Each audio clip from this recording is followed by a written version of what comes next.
Os Estados Unidos da América não são exatamente um país pequeno, e a massa de terra em que se situa não está por aí há exatamente um curto período de tempo. Pense nos milhões e milhões de anos que a vida existe em nosso planeta. Fósseis de esponjas, por exemplo, foram encontrados em outros lugares no continente norte-americano, que datam de cerca de 890 milhões de anos atrás. Nesse tempo, os Estados Unidos foram lar de uma infinidade de criaturas bizarras, tanto famosas e familiares, quanto algumas que são alienígenas e irreconhecíveis. Hoje vamos levá-lo em uma jornada pela história natural desta vasta e antiga terra, desde as águas rasas do Cambriano até as florestas geladas do Pleistoceno. No caminho, encontraremos a extravagante e exótica fauna que uma vez chamou a América de lar, como os infames dinossauros do período Cretáceo e as bizarras bestas do Permiano. Junte-se a nós enquanto fazemos uma viagem que abrange mais de 500 milhões de anos, enquanto descobrimos as criaturas pré-históricas dos Estados Unidos da América.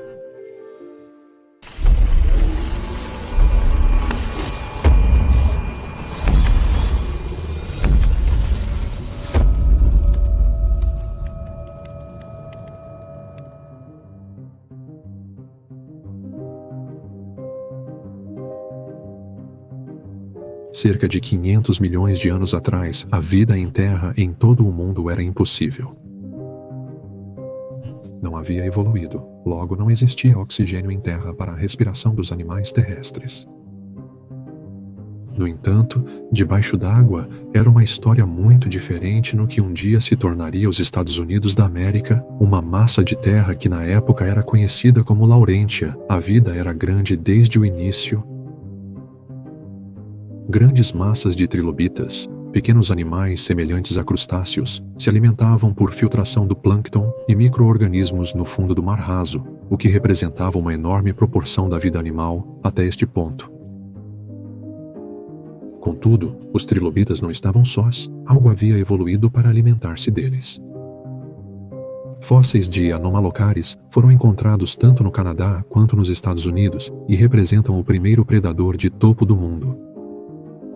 A tradução do seu nome para o inglês, camarão anormal, deve dar uma boa ideia da aparência da criatura, variando em tamanho de cerca de meio metro a 1 metro de comprimento. Este radiodonte relativamente grande flutuava acima do fundo do mar em estruturas semelhantes a asas, projetando-se de cada flanco. Olhos complexos vasculhavam o fundo do mar em busca de presas, enquanto apêndices de agarrar, que se projetavam da frente da cabeça, levantavam cuidadosamente suas presas de trilobitas blindados para a boca trituradora abaixo. Foram essas inovações nos inícios evolutivos que prepararam o cenário para as faunas e biótopos dos Estados Unidos da América que viriam.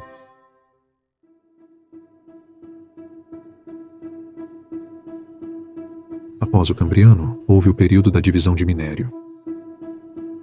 Ele observou que a vida invertebrada e vertebrada precoce continuou predominantemente em mares rasos, apenas crescendo em proporções extensas e extravagantes durante o processo. Laurentia agora estava praticamente no Equador e a massa terrestre estava crescendo. Sob as ondas, alguns dos primeiros monstros marinhos pré-históricos começavam a evoluir. Camaroceras era um enorme ortocon, um cefalópode com concha relacionado aos lulas e polvos modernos. Este gigante poderia atingir cerca de 7,5 metros da ponta da concha até os tentáculos. Teria caçado de forma similar a Anomalocaris, usando os tentáculos para levar invertebrados de concha dura até sua boca bicuda escondida. Assim como muitas espécies de trilobitas diversificadas, Camaroceras compartilhou estas águas com Megalograptus, uma espécie de Euripteride ou escorpião do mar. Com aproximadamente metade do tamanho de um homem adulto, estas criaturas ostentavam impressionantes apêndices semelhantes a pinças cobertos de cerdas e espinhos projetando-se da frente da cabeça. Provavelmente se alimentava de invertebrados menores e peixes primitivos, enquanto se movia pela água com membros adaptados e uma poderosa cauda propulsora.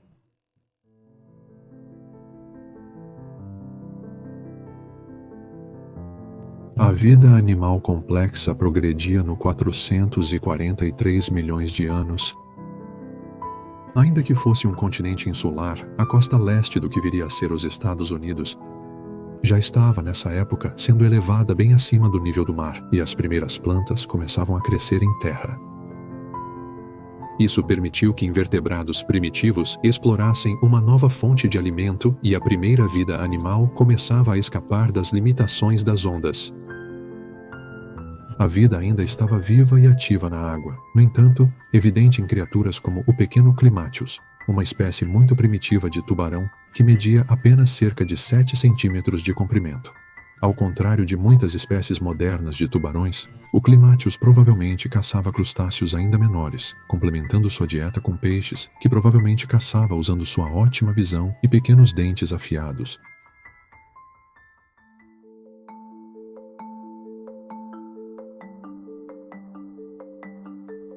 O período Devoniano, também conhecido como a Era dos Peixes, viu outra face famosa chegar ao cenário americano. Dunkleosteus. Este peixe gigante, medindo mais de 8 metros da ponta da cauda ao focinho, era um enorme placodermo carnívoro, ou peixe blindado, com enormes dentes semelhantes a tesouras usados para rasgar a armadura de amonitas ou outros placodermos. Estudos mostram que os jovens Dunkleosteus estavam tão bem adaptados a isso quanto os adultos, o que significa que, em uma idade muito precoce, esses predadores de topo eram capazes de rasgar conchas e carapaças com uma força de mordida igualmente poderosa. Devido ao seu grande tamanho e à anatomia fortemente blindada, esses peixes teriam sido nadadores lentos, ocasionalmente capazes de poderosos surtos de energia para alcançar a presa. O Dunkleosteus foi um dos primeiros grandes carnívoros da América, um verdadeiro tubarão-tigre de sua época. Rhyneria foi outro grande predador do mundo dos peixes na América Devoniana, um habitante das vias fluviais de água doce, lagos e pântanos que cobriam grande parte da terra durante esse período. Rhynerpita era um predador de grandes anfíbios semiaquáticos, como o Rhynerpeton, que perseguia com uma cauda incrivelmente poderosa. Barbatanas lobadas igualmente poderosas podem ter permitido que ele se retirasse temporariamente da água para capturar sua presa, que, ao contrário da Rhyneria, não estavam presas à margem da água. No entanto, os peixes não eram os únicos superpredadores no Devoniano americano. Os euripterídeos haviam crescido para atingir seu ápice. J. Colobdurus não era apenas o maior euripterídeo, mas o maior artrópode já descoberto. Compartilhando um plano de corpo mais amplo com o Megalograptus do Ordoviciano, J. Colobdurus tinha 2,5 metros de comprimento. E seus apêndices mais proeminentes evoluíram para pinças afiadas e agarradoras, feitas para rasgar e fatiar a presa. Para compensar seu tamanho gigante, é provável que Jaekelopterus fosse muito leve, mas seu tamanho pode ter ajudado na escolha de um parceiro, na respiração ou na muda de seu exoesqueleto.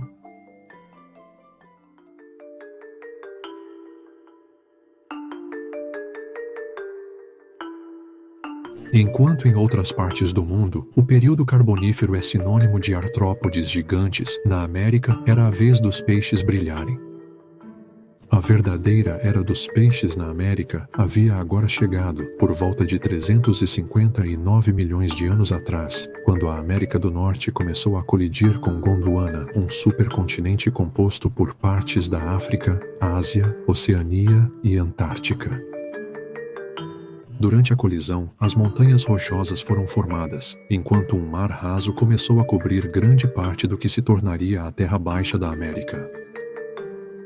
Nesse mar raso, alguns dos peixes cartilaginosos mais estranhos, o grupo que associamos aos tubarões e raias modernos, estavam evoluindo.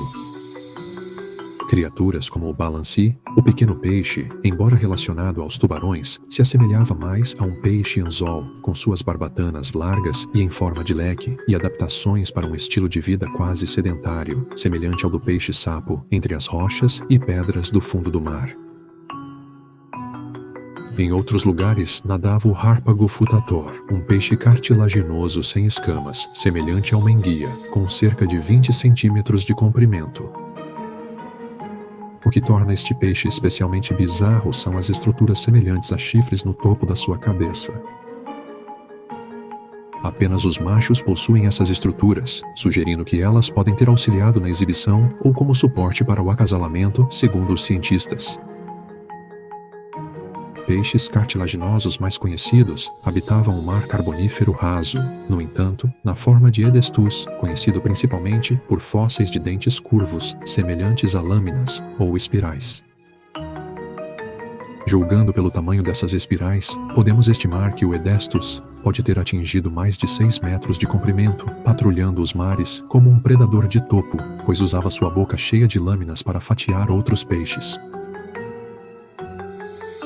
No Carbonífero da América, os anfíbios estavam assumindo formas e formatos novos e estranhos. O Ophid herpeton era um pequeno réptil apori pantaneiro com aparência de cobra, enquanto o herpeton traseiro pode ter crescido até cerca de 1,5 metros de comprimento, similar em forma a um crocodilo atual.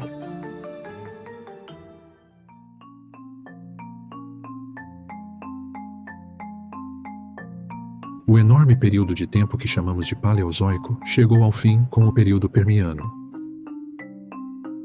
Nesse momento, os continentes se uniram para formar Pangeia, um supercontinente com 148 milhões de quilômetros quadrados. O fim do Paleozoico foi de fato catastrófico. A atividade vulcânica em todo o mundo levou ao Grande Morrer, o pior evento de extinção que a Terra já viu, que causou a perda de cerca de 90% de todas as espécies de animais e plantas da Terra.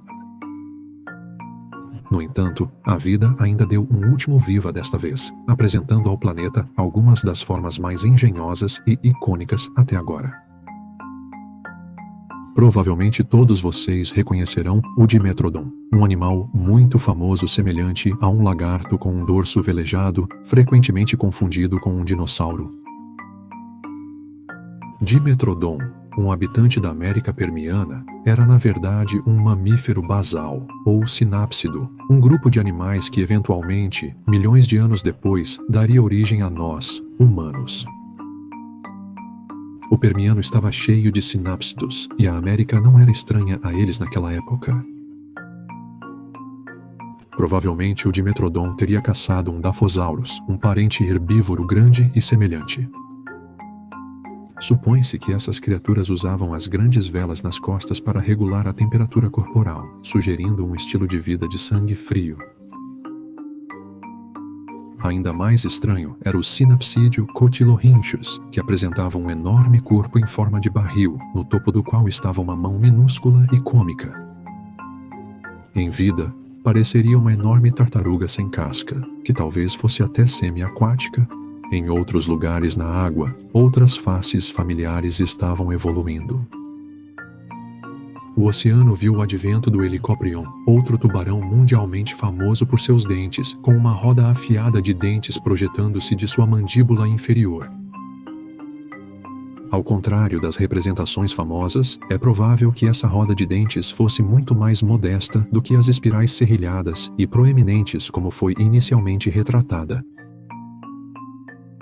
Os pântanos de água doce da paisagem permiana americana eram lar do Diplocolis, um anfíbio com um crânio largo em forma de bumerangue, que teria dado à criatura uma forma larga e plana, cortando a água com resistência mínima, enquanto sua cauda em forma de remo o impulsionava.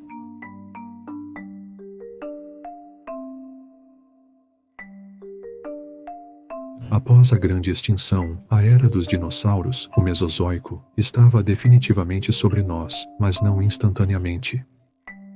Os dinossauros só aparecem no final do período Triássico e, por muito tempo antes disso, outros répteis dominavam o cenário. No Triássico, que começou há 251 milhões de anos atrás, a América do Norte estava situada no extremo oeste da Pangeia, se apegando ao que um dia se tornariam os continentes da América do Sul e África. O que um dia se tornaria os Estados Unidos ainda estava meio coberto pelo gigantesco oceano Pantalassa, que no final do período abrigava uma criatura muito especial: Shawnisaurus. O Shonisaurus era um gigante. Com 15 metros de comprimento, este gigantesco ictiosauro patrulhava os oceanos, talvez em vagens ou grupos, em busca de comida. Por mais grande que fosse, o Shonisaurus nem sequer era o maior ictiosauro. Outro habitante do Triássico Pantelássico era o Shastasaurus, medindo verdadeiramente gigantescos 21 metros de comprimento. Esses animais eram os maiores que a Terra já vira até então. E ainda esperariam milhões de anos até que algo maior assumisse esse título. Em Terra, os répteis se diversificaram em muitas formas incríveis. O Drapanossauro adotou um estilo de vida semelhante ao de uma preguiça entre as árvores, usando sua longa e poderosa cauda para agarrar os galhos. Smilossuchus, um fitossauro de 12 metros de comprimento, patrulhava os pântanos, com aparência semelhante à de um crocodilo. Arizonossauro, um predador de topo quadrúpede que se assemelhava às representações anteriores de Spinosaurus, rondava os desertos. Os répteis haviam conquistado o globo e o Mesozoico estava em pleno andamento. Por mais significativas que sejam essas descobertas, lembramos mais de perto do Triássico por dar início à era dos dinossauros, e o que um dia se tornaria os Estados Unidos da América teve sua parcela justa. Começando pequenos e modestos, pequenos terópodes como Coelophysis, Camposaurus e Daimonosaurus corriam rapidamente em pequenos grupos pelas planícies de inundação e áreas úmidas do que seria os Estados Unidos, pegando lagartos, peixes e invertebrados pelo caminho. Esses foram começos incrivelmente pequenos e humildes, quando você leva em consideração para onde a evolução levou os dinossauros nos seguintes períodos Jurássico e Cretáceo.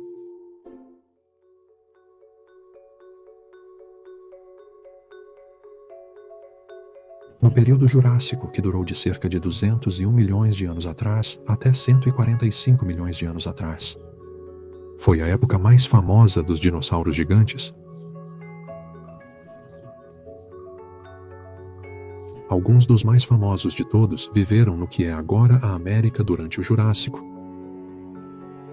Brachiosaurus e Camarasaurus se destacavam acima das criaturas que se alimentavam ao nível do chão, enquanto as ramificações despidas, com grandes dentes projetados para raspar e mastigar. O Brachiosaurus era uma espécie particularmente alta, com o pescoço mantido verticalmente no ar, medindo até 26 metros de comprimento e 15 metros de altura.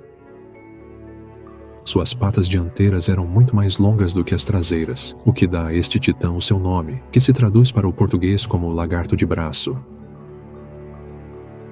Criaturas tão grandes quanto os saurópodes corriam um risco potencialmente mortal do clima quente do Jurássico, o superaquecimento. Para combater isso, o corpo do Brachiosaurus estava cheio de sacos de ar que mantinham o animal fresco em dias particularmente quentes. Essa adaptação engenhosa também teria permitido ao gigantesco dinossauro reduzir sua ingestão de calorias, significando menos tempo gasto se alimentando. O famoso Diplodocus também estava presente durante o Jurássico americano. Um saurópode que era famosamente muito diferente do Brachiosaurus, essa criatura favorecia uma postura muito mais horizontal, se apoiando no meio de seus 24 metros de comprimento com 4 pernas semelhantes a pilares, enquanto o pescoço se estendia muito à frente e a cauda se estendia ainda mais atrás como contrapeso. Muito mais baixo em altura do que o Brachiosaurus, o Diplodocus preferia a vegetação de crescimento mais baixo, e assim evoluiu para explorá-la.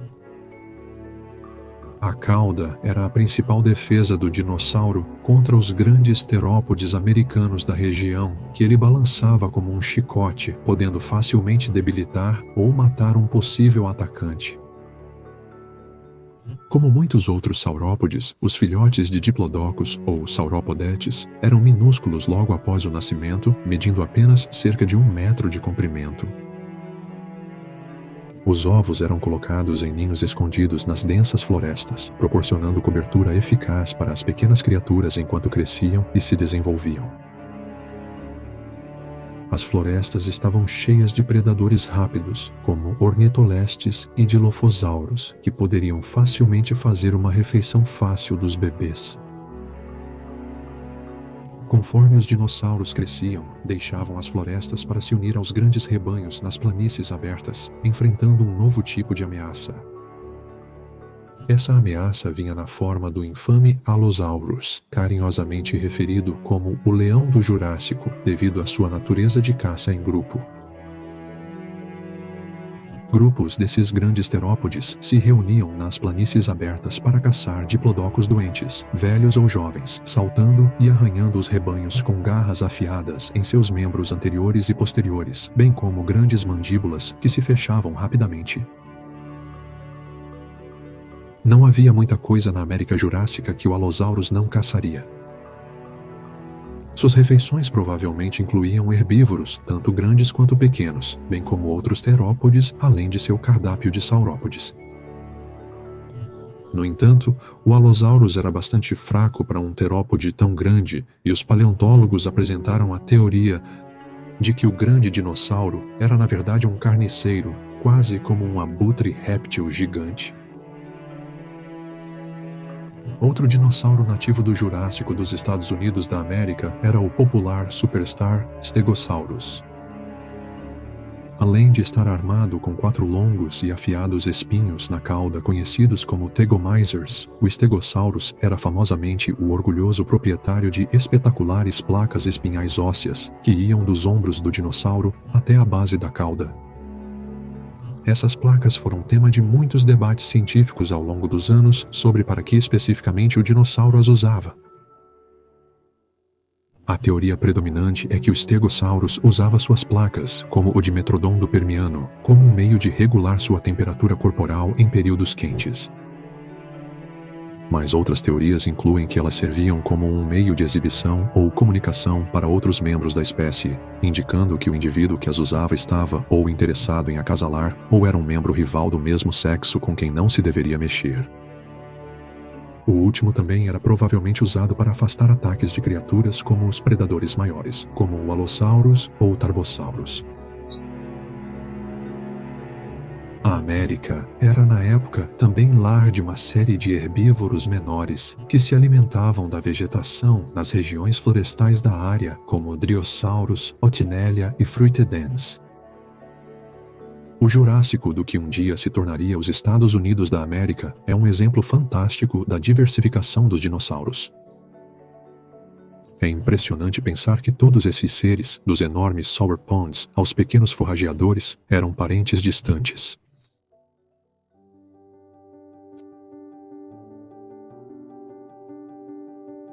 Pense agora em 5 dinossauros. Algum dos seus dinossauros é o Tyrannosaurus? Triceratops? Até mesmo Ankylosaurus? E quanto ao Parasaurolophus? A América teve a sorte de abrigar todos eles no Cretáceo. Para a massa terrestre que um dia se tornaria os Estados Unidos, o período Cretáceo foi o mais próximo que chegou da verdadeira era dourada da paleontologia. Muitos dos dinossauros mais famosos são dessa época. A época em que o continente norte-americano, como o conhecemos hoje, começava a tomar forma. Naquela época, o continente se dividia em 2. Tínhamos Laramídia no oeste e Apaláchia no leste. No meio corria o mar interior ocidental, um enorme mar que cortava direto do norte ao sul, praticamente bem no meio. Inúmeras espécies de dinossauros habitavam essa área durante o período Cretáceo. E, como mencionamos antes, um desses dinossauros era o Tyrannosaurus. Sem dúvida, o dinossauro mais famoso que já caminhou na Terra, com uma impressionante média de 12 metros de comprimento. O Tyrannosaurus era um enorme predador de topo da América do Cretáceo, caçando tanques blindados como Ankylosaurus e Triceratops, bem como o Pachycephalosaurus, Hadrosaurus e, de fato, outros terópodes que teriam coabitado a mesma região com ele. Alguns desses dinossauros, principalmente o Ankylosaurus, teriam sido um enorme desafio para o Tyrannosaurus enfrentar, devido ao alto nível de defesa e ataque que esses répteis apresentavam contra os atacantes. O rabo em forma de clava do Ankylosaurus poderia facilmente ter quebrado um osso, derrubando até mesmo um predador tão grande quanto o Tyrannosaurus. O Triceratops também teria proporcionado uma refeição difícil, com machos adultos crescendo cerca de 8 metros de comprimento e ostentando impressionantes chifres em seu rosto. Um parente próximo do Tyrannosaurus lançou alguma luz sobre o grau de diversificação dentro da família Tyrannosaur também. Nanoxaurus era um parente próximo do nosso famoso amigo, mas fósseis foram encontrados no Alasca, muito mais ao norte. Naquela época, o Alasca era consideravelmente mais frio que o restante dos Estados Unidos da América. Como resultado, é provável que o dinossauro tivesse uma cobertura de penas ou filamentos para ajudá-lo a se aquecer diante dos ventos frios e da neve. Em outros lugares, durante o Cretáceo americano, os terópodes estavam se diversificando em novas e inéditas formas. O Utahraptor, por exemplo, era um dromeossauro, um parente do muito famoso Velociraptor, com cerca de 6 metros de comprimento. Isso condiz mais com o tamanho dos Velociraptors retratados imprecisamente no Jurassic Park. Compartilhando a garra em forma de foice com seu primo em seus membros traseiros, o Utahraptor provavelmente teria vivido em bandos, colaborando para derrubar hadrossauros ou até mesmo pequenos saurópodes para se alimentar. Bem no interior das áreas florestais da América naquela época, vivia um terópode muito mais estranho, o Notronichus. Este era um parente do Therizinosaurus, um estranho terópode herbívoro com longas garras cortantes que já abordamos antes neste canal. Com sua alta postura bípede e longo pescoço, o Notronichus poderia alcançar a vegetação acima do nível do solo, puxando folhas para a sua boca com suas garras especializadas. Por mais incríveis que fossem os dinossauros do Cretáceo americano, eles eram apenas uma parte de um quadro muito maior. O planeta também abrigou uma série de répteis estranhos e maravilhosos durante esse período. Mais famosamente, os pterossauros se tornaram um grupo bem estabelecido pelo Cretáceo, e a América era lar de alguns favoritos populares. O mundialmente famoso Pteranodon, o estranho Nyctosaurus de crista e o poderoso Quetzalcoatlus estavam entre as criaturas que preenchiam esses céus. Onde quer que você olhasse, a vida estava se ramificando em algumas das formas mais bizarras que a Terra já viu ou viu desde então. Isso era extremamente evidente no mar interior do oeste, onde os Mosasaurus, outro grupo incrivelmente famoso de répteis, começaram a nadar. Criaturas verdadeiramente aterrorizantes como o Tylosaurus estavam entre os muitos perigos que espreitavam nos mares. Um réptil marinho, parente próximo das cobras atuais, que podia atingir cerca de 13 metros de comprimento. Esses répteis imensos não eram as únicas criaturas surpreendentes a serem encontradas no mar de maneira alguma. Junto aos mosasauros nadava o Archelon, uma espécie de tartaruga marinha antiga maior que um carro.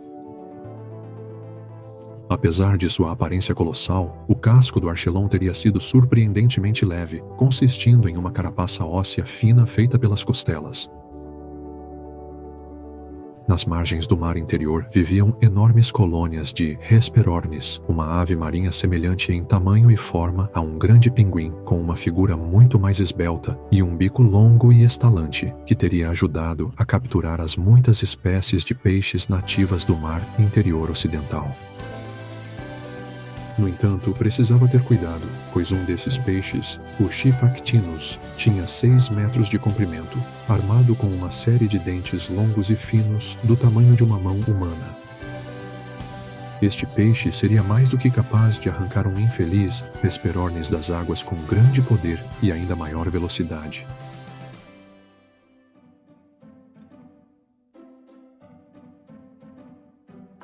O Cretáceo chegou a um fim abrupto há 66 milhões de anos, quando ocorreu o mais famoso dos 5 eventos de extinção em massa sofridos pelo nosso planeta. Existem muitas teorias, mas a mais famosa é que um enorme asteroide se chocou contra a península de Yucatán, no México, com mais força do que milhões de bombas atômicas. Os dinossauros que ainda não haviam evoluído para pássaros foram obliterados, e a vida foi forçada a começar de novo, tão humilde e pequena quanto era antes. As florestas quentes do período terciário eventualmente predominaram, onde os mamíferos, antes pequenas criaturas semelhantes a musaraños vivendo nas sombras dos répteis, começaram a reivindicar seu lugar no planeta. A vida estava em seu caminho para assumir uma forma semelhante à que tem hoje, e muitas criaturas estranhamente semelhantes compartilhavam a massa terrestre americana naquela época. O terciário começou com a época paleocena, um período de tempo que viu criaturas como Barry Lambda, um animal conhecido como pantodonte, semelhante em forma, mas completamente não relacionado ao preguiça gigante terrestre que dominaria a Terra milhões de anos depois. Em outros lugares dessas florestas vivia o Psittacotherium, uma criatura que se assemelhava a algo entre um rato e um cachorro, com dentes longos e rangentes. O Paleoceno eventualmente deu lugar ao Eoceno, onde a vida começou a crescer novamente. Grandes herbívoros volumosos, como o Euintertherium, que se assemelhava a um grande rinoceronte com estranhos chifres bulbosos em suas narinas, pastavam pelas florestas e planícies. Em outros lugares, seres incomuns evoluíam. O Estilenodon era tão grande quanto uma onça, mas se parecia muito mais com um javali selvagem, com uma longa cauda e dentes enormes e salientes para mastigar raízes e tubérculos, enquanto o Metachiromus era um mamífero primitivo de focinho longo, assumindo uma forma semelhante à de um tamanduá-bandeira moderno. Nos mares, as primeiras baleias começavam a evoluir, e fósseis do gigantesco cetáceo Basilosaurus foram realmente encontrados nos Estados Unidos da América, solo. Com 18 metros de comprimento, este foi de longe o maior mamífero a evoluir, muito grande até mesmo para os padrões pré-históricos.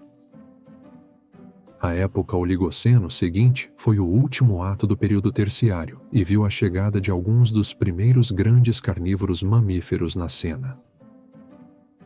Hoplophonius era construído muito como um leopardo moderno, enquanto espécies de Rhiaenodon, uma poderosa espécie de mamífero sem parentes modernos sobreviventes, também estava presente na América. Talvez o mais icônico do Oligoceno americano fosse o Deodon, também conhecido como o porco do inferno. Este era um mamífero com cascos de 2 metros de altura, semelhante em aparência a um porco moderno, com longas mandíbulas esmagadoras, adequadas para comer tanto vegetação quanto carne. Teoriza-se que essa criatura provavelmente teria usado essas mandíbulas, principalmente para lutar com rivais, e que o Deodon era, na verdade, um carniceiro. É possível que esses animais rastreassem ativamente outros carnívoros para dominá-los e roubar sua comida em potencial. No fim do Oligoceno, a dinastia dos mamíferos estava consolidada no poder. Os mamíferos conquistaram todo o globo, assim como os dinossauros, e a América abrigava alguns dos mais espetaculares.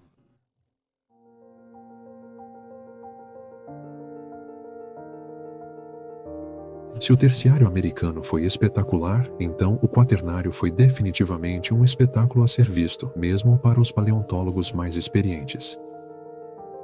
As inovações mais recentes da vida começaram a evoluir no período quaternário, e muitos animais presentes no que eventualmente se tornaria os Estados Unidos da América são reconhecíveis hoje. Claro, havia algumas distâncias cruciais. O quaternário começou com a época Miocena, um período caracterizado por vastas pastagens e florestas que estavam engolindo a América do Norte.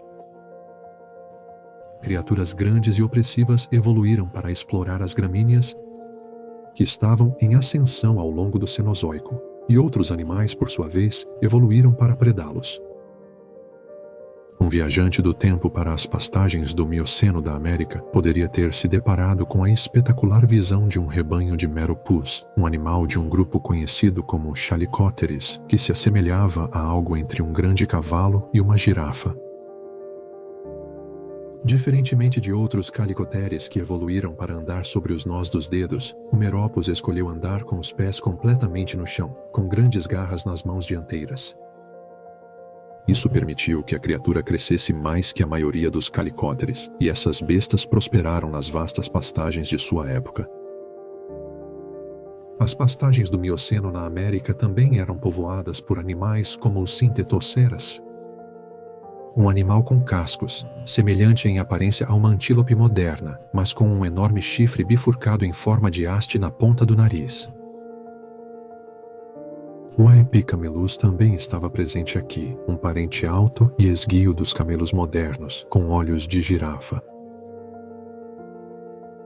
Na costa, os carnívoros floresciam em diversas novas formas e tamanhos.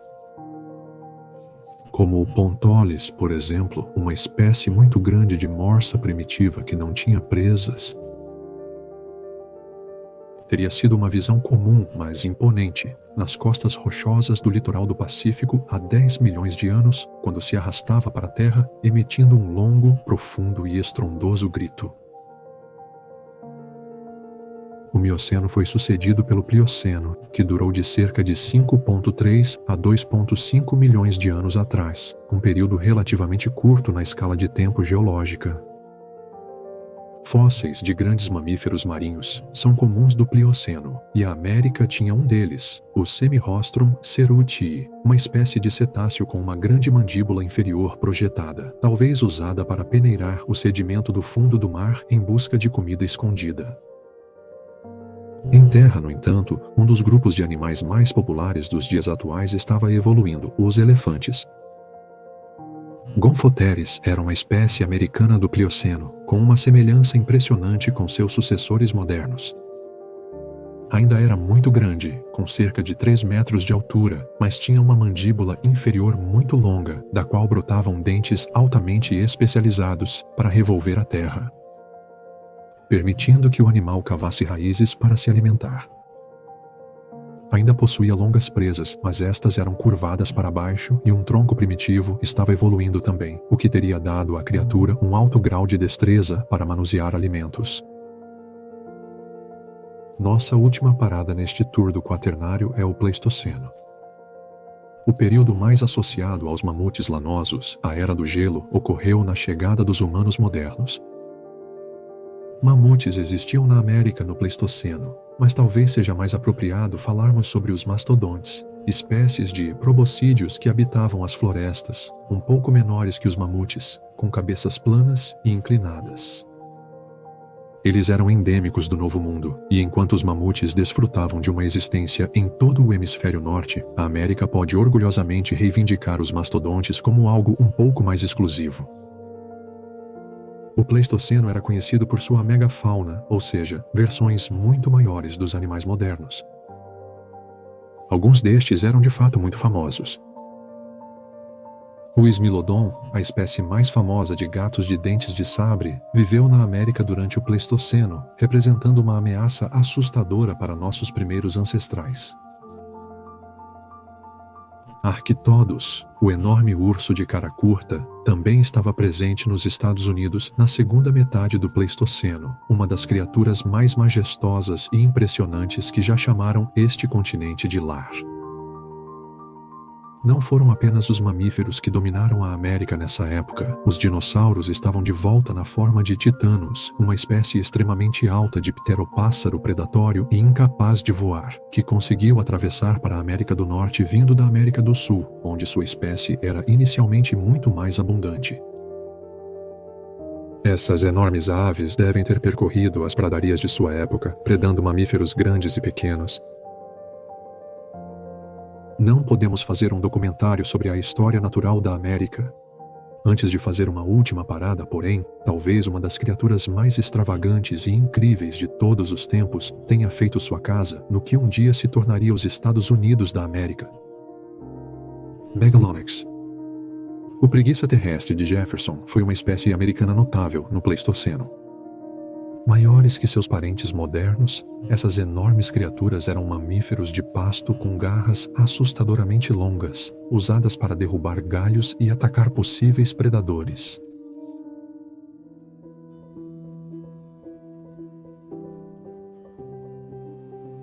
Então, aí está, uma breve história natural dos Estados Unidos da América, cobrindo as espécies mais grandes, pequenas, antigas, recentes, mais icônicas e mais extraterrestres que ela tinha a oferecer.